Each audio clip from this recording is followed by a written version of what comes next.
Micro teaching में skill of questioning हमें क्यों बताई जा रही है, इसकी इंपॉर्टेंस क्या है, इसके कंपोनेंट्स कौन कौन से हैं, किस तरह के क्वेश्चन हमें पूछने चाहिए स्टूडेंट से, किस तरह के क्वेश्चन हमें नहीं पूछने चाहिए,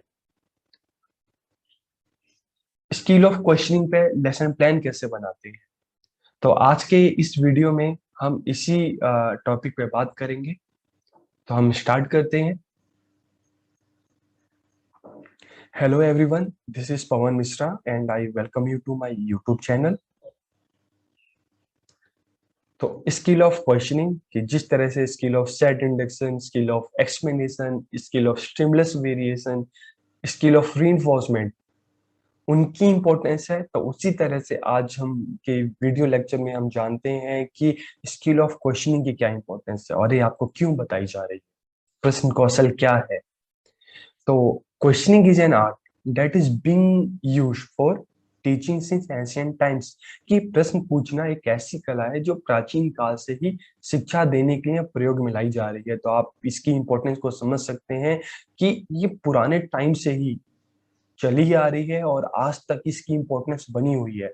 तो कुछ तो खास होगा ना, तभी तो इतने पुराने टाइम से और आज तक ये चली आ रही है और इसकी इंपॉर्टेंस बिल्कुल कम नहीं हुई है, बल्कि आज की डेट में देखें तो इसकी इंपॉर्टेंस और ज्यादा बढ़ गई है।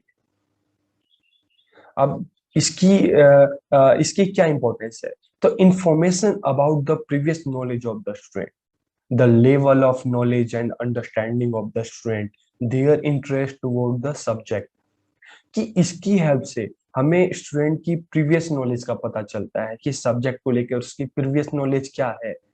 कोई भी टॉपिक पढ़ा रहे हैं तो उससे रिलेटेड उसकी प्रीवियस नॉलेज क्या है, उसका पूर्व ज्ञान क्या है। हमें स्टूडेंट की नॉलेज और उसकी अंडरस्टैंडिंग का पता चलता है। सब्जेक्ट, किसी भी सब्जेक्ट को लेकर उसका इंटरेस्ट है उसमें कि नहीं है, हमें उस इंटरेस्ट का पता चलता है। इसके अलावा the success of the method of teaching and the effectiveness of teaching. कि टीचर जिन मेथड्स का यूज कर रहा है, जिस तरह से पढ़ा रहा है, तो हमें पता चलता है कि टीचर को ये पता चलता है कि जिस मेथड का वो यूज कर रहा है क्या है वो यूजफुल है या नहीं है, और उसकी जो टीचिंग है क्या वो इफेक्टिव है या नहीं है। Can be obtained through the question in the class. कि ये सारी चीजें क्लास में क्वेश्चन, जो क्वेश्चनिंग स्किल है इसके थ्रू पता चलती है। क्योंकि आपको पता है क्लास में जब टीचिंग लर्निंग प्रोसेस है तो टीचर और स्टूडेंट के बीच में इंटरेक्शन होता है। टीचर क्वेश्चन पूछता है और स्टूडेंट क्वेश्चन का आंसर देते हैं, और कई बार स्टूडेंट भी टीचर से क्वेश्चन पूछते हैं। तो जो ये इंटरेक्शन हो रहा है तो इसके थ्रू टीचर को बच्चों की अंडरस्टैंडिंग, उनकी नॉलेज, उनके प्रीवियस नॉलेज, उनके इंटरेस्ट का पता चलता है। साथ साथ ये भी पता चलता है कि जिस तरह से वो पढ़ा रहे हैं क्या वो इफेक्टिव है या नहीं है।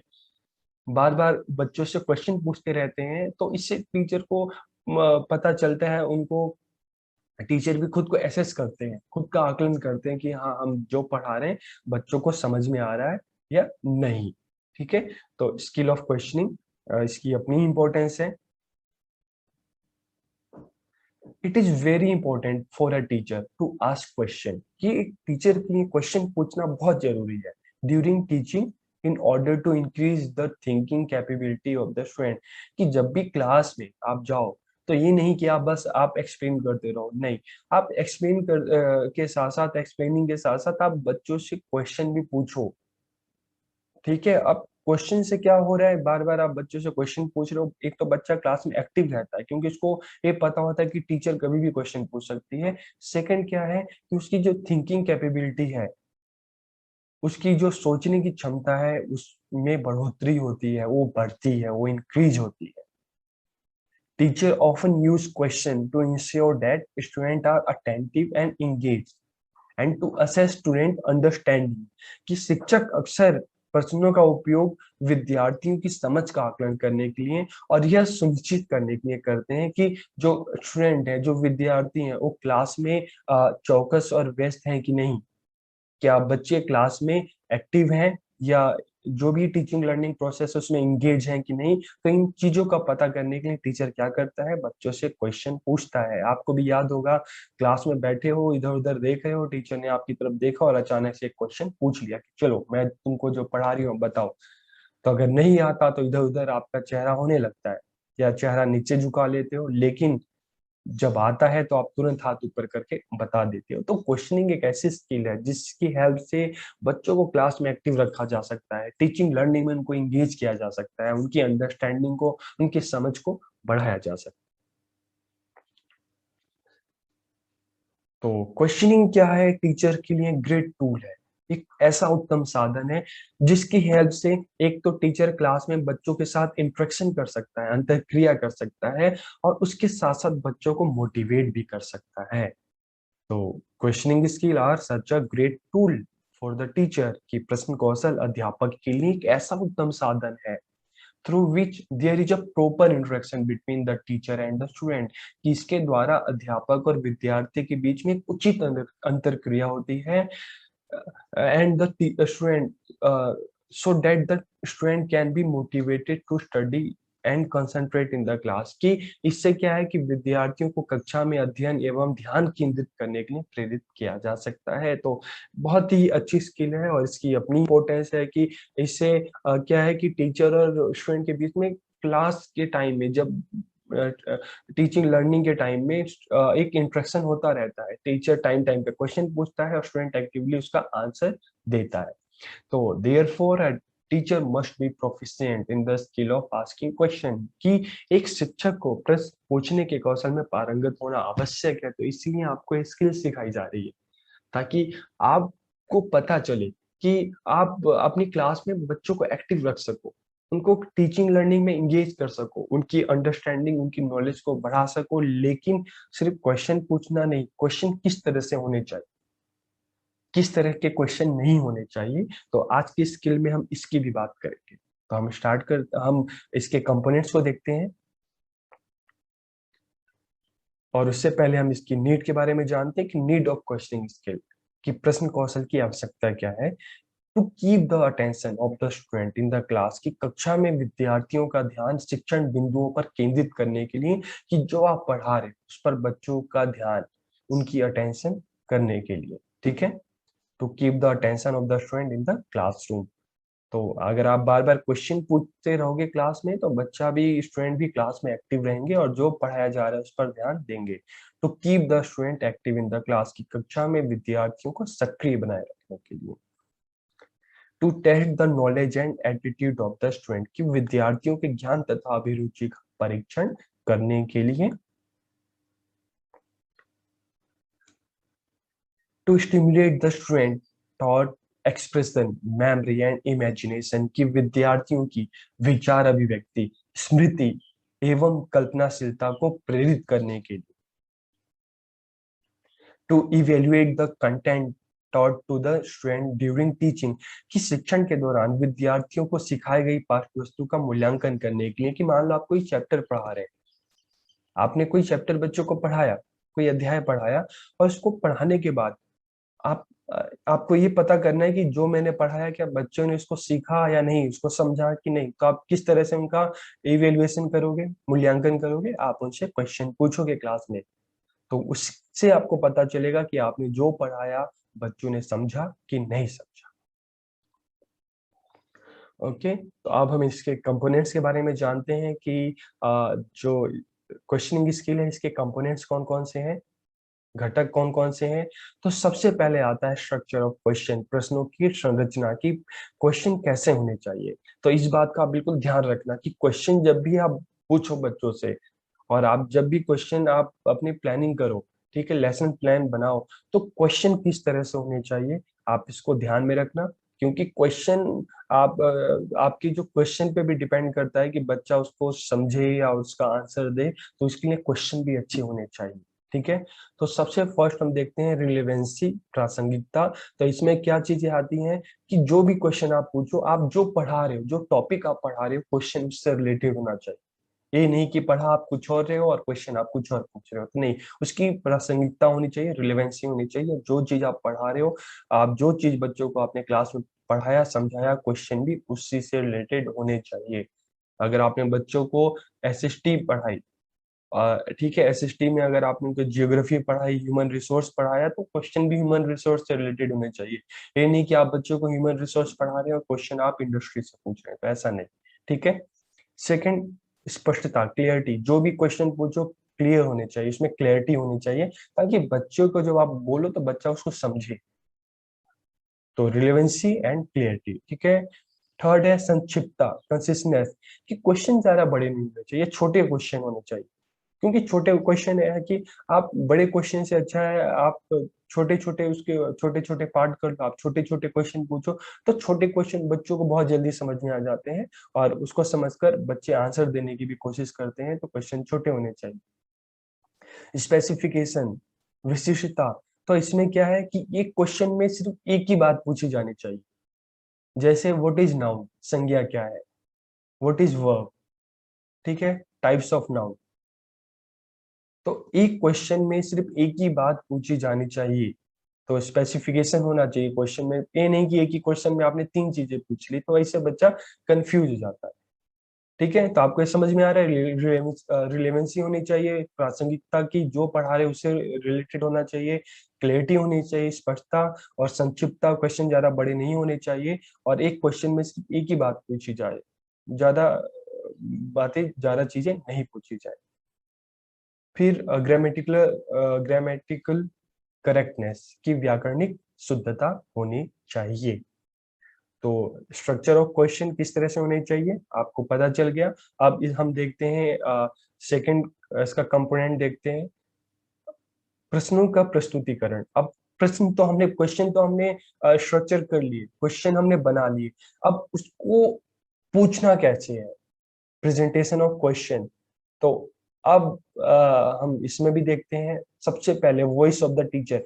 आपकी वॉइस ऐसी होनी चाहिए कि क्लास में जब आप क्वेश्चन पूछो तो सभी बच्चों को सुनाई दे। तो लाउड वॉइस होनी चाहिए, ऊंची आवाज होनी चाहिए, ताकि सभी बच्चों को क्लास में सुनाई दे। ये नहीं कि आपकी वॉइस बहुत धीमी है, आवाज बहुत लो है, और आपने जब बोला तो सिर्फ आगे के कुछ बच्चों को सुनाई दिया, पीछे के बच्चों को सुनाई नहीं दिया। तो नहीं, आपकी वॉइस इतनी लाउड होनी चाहिए कि पूरी क्लास में सभी बच्चों को सुनाई दे। Speed and pause in asking question, ये प्रश्न पूछने की गति और विराम। तो सेकंड चीज आपको क्या ध्यान में रखनी है, जब भी आप कोई भी क्वेश्चन बच्चों से पूछो, तो पूछने के बाद थोड़ा सा टाइम दिया करो बच्चों को सोचने के लिए, समझने के लिए।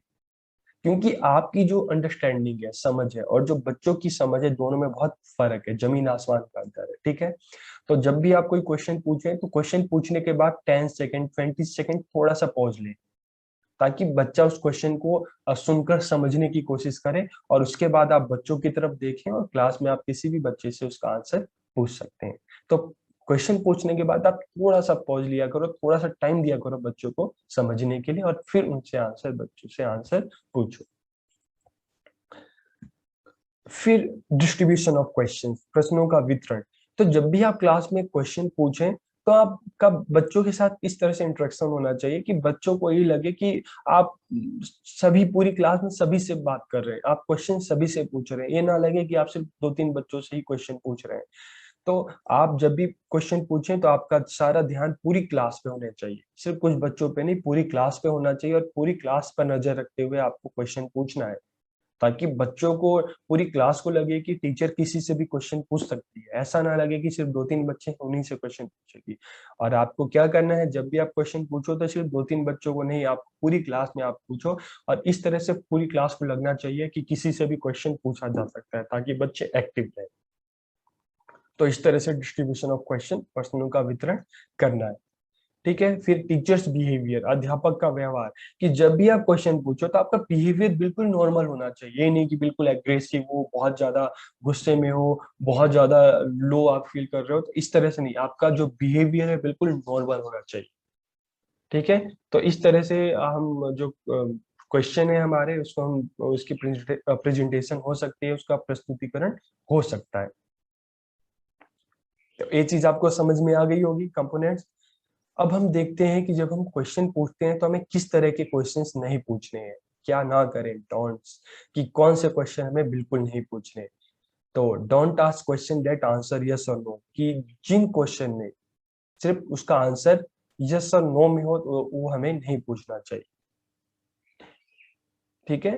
तो ऐसे क्वेश्चन कभी भी मत पूछना कि जिसका आंसर यस और नो में है, क्योंकि इस तरह के जो क्वेश्चन होते हैं उसमें क्या होता है, किसी तरह की इंफॉर्मेशन हम बच्चों से नहीं निकाल पाते। जिन बच्चों को क्लास में क्वेश्चन का आंसर भी नहीं पता होता, वो सिर्फ गेस करके यस और नो कर देते हैं। ठीक है। तो in this type of question student guess the answer and say yes और no. They don't try to think about it.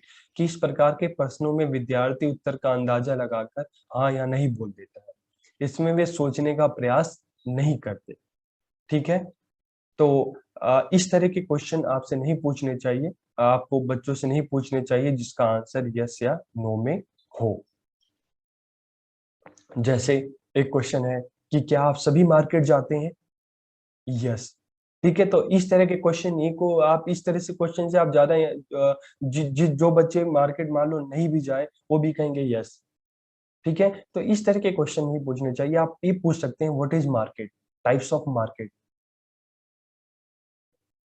आप इस तरह से क्वेश्चन पूछ सकते हैं। ठीक है। तो इस चीज का आप ध्यान रखना, कभी भी यस और नो वाले क्वेश्चन मत पूछना, क्योंकि इससे इसमें बच्चे ज्यादा सोचते हैं, वो यस और नो में आंसर दे देते हैं। ठीक है। तो इससे हम ज्यादा इंफॉर्मेशन नहीं निकलवा सकते। अब मैं आपको एक लेसन प्लान दिखाता हूँ और आप उसको देखना और आप समझना कि इसको बनाते कैसे हैं। तो सैंपल लेसन प्लान है स्किल ऑफ क्वेश्चनिंग का।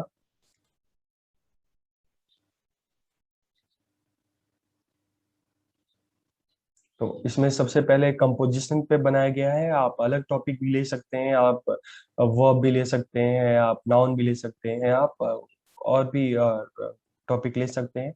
तो पीपल टीचर एक्टिविटी में जो आप क्वेश्चन देखेंगे, what is message, whom do we write a message, state some common purpose for which message are written, what are the other purpose for which message are written, what expression will you use for reminding, give some more expression for reminding। तो इस तरह के फिर student के जो भी answer हैं, ठीक है, फिर इसके जो कंपोनेंट्स यूज हो रहे हैं, structure of question, specification, presentation of the question, distribution of question, relevancy. तो आप कंपोनेंट्स क्वेश्चन के हिसाब से आप उनके कंपोनेंट्स आप लिख सकते हैं। ठीक है। अब इसी का आप इसका स्क्रीनशॉट ले लीजिए। अब इसका हम एक हिंदी में भी लेसन प्लान देखते हैं, ताकि जो हिंदी वाले बच्चे हैं उनको भी समझ में आ जाए। तो आप इसको एक बार देख लीजिए, आप इसका स्क्रीनशॉट ले सकते हैं। अब हम हिंदी के लेसन प्लान की बात करते हैं। जो ये किस पे बना है, हिंदी के वर्ण व्यवस्था पे बना है। तो इसमें क्या क्वेश्चन है कि वर्ण किसे कहते हैं, वर्णों के कितने भेद हैं, स्वर किसे कहते हैं, स्वरों के कितने भेद हैं, व्यंजन किसे कहते हैं, व्यंजन के कितने भेद हैं, और स्वर और व्यंजन में क्या अंतर है। तो आप देखोगे कि चाहे हम कंपोजिशन की बात करें, चाहे हम वर्ण की बात करें, जो क्वेश्चन है आप ये जो टॉपिक है उसी से क्वेश्चन पूछे जा रहे हैं। तो हम देख सकते हैं रिलेवेंसी है। ठीक है। स्ट्रक्चर क्वेश्चन है, छोटे क्वेश्चन है, ज्यादा बड़ी नहीं है, एक क्वेश्चन में सिर्फ एक ही चीज पूछी जा रही है। तो आप इसका भी स्क्रीनशॉट ले सकते हैं। तो आप इन चीजों का ध्यान रखना कि क्वेश्चन में जो हमने कंपोनेंट्स किए हैं, आप कंपोनेंट्स को बिल्कुल में ध्यान रखना कि क्वेश्चन ज्यादा बड़े नहीं होने चाहिए, छोटे हों, क्लियर हो, एक क्वेश्चन में एक ही बात पूछी जा रही है। तो इन चीजों का आप ध्यान रखना। ओके। तो आपको ये वीडियो कैसा लगा आप जरूर बताइए, और आपको अगर चीजें समझ में आई तो आप कमेंट करके भी आप आपका जो एक्सपीरियंस है आप उसको जरूर शेयर कीजिएगा। तो आप सबका बहुत बहुत धन्यवाद। Thank you.